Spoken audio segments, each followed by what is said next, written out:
So yan, isang magandang araw sa inyo lahat dyan mga babayan ko. This is Kuya Sen, welcome to my vlog. At nandito pa rin tayo sa may Quirino Highway. At nakikita nito po yung viaducts na patungo dyan sa MRT-7 depot. Ating i-update itong ginagawa nilang depot dyan, ano?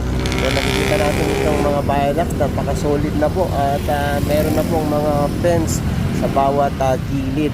At ayan po ay ating makikita yan mamaya pagpalipad natin ng drone kung ano na yung mga naikabit dyan, no?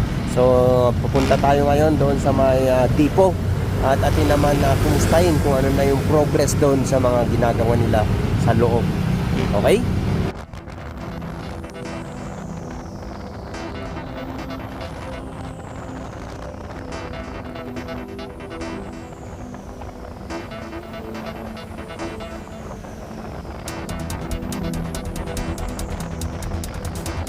The Metro Rail Transit Line 7, also known as Mass Rail Transit Line 7, is a rapid transit line under construction in the Philippines. When completed, the line will be 22.8 kilometers long, with 14 stations, and the first line to have a third rail electrification.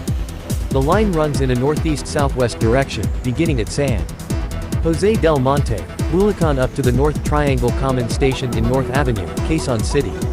It will be the second line to use heavy metro cars after LRT Line 2, which was opened in 2003. The stations will have a standard layout, with a concourse level and a platform level.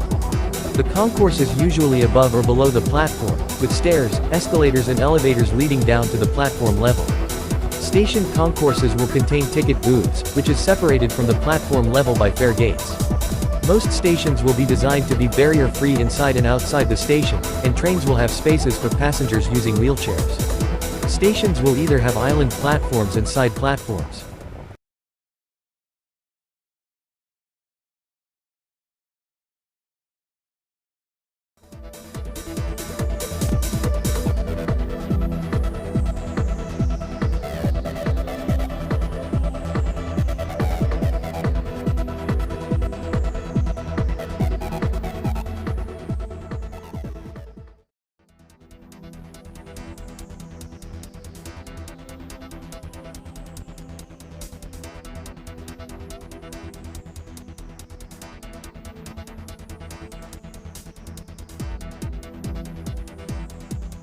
Mga hindi pa po nakapag-subscribe dyan, please click subscribe para ma-notify kayo tuwing may bago tayong upload.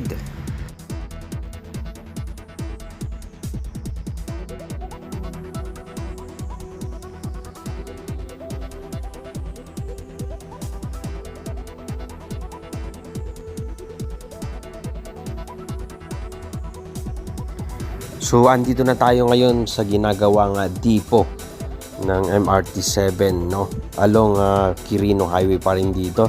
At ito ay nasa kabila itong Amparo subdivision sa may bandang kanan.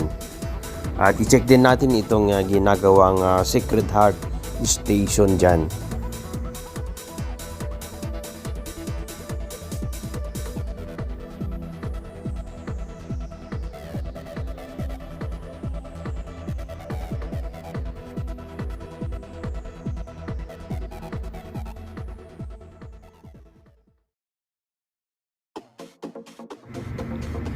So as you can see, napakarami ng pagbabago dito sa loob ng depot at mga itinayong mga structure sa mga bahagi nito.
Ito na yung station ng Sacred Heart at nakikita natin yung magkabilang mga poste dyan, no?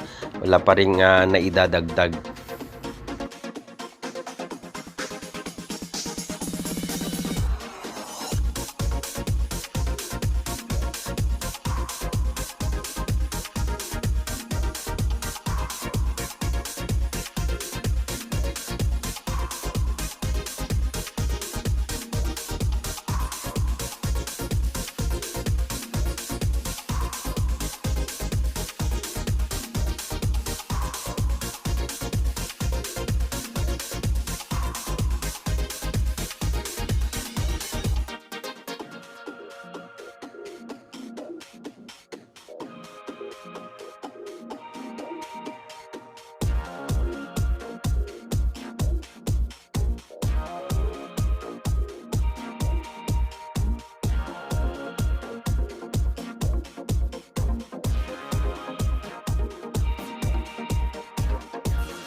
So yan, hanggang dito muna ang ating update dito sa ginagawang MRT-7 Depot dito sa may Amparo, Caloocan. Ayan po, maraming salamat po sa inyong patuloy na pagsuporta sa ating YouTube channel.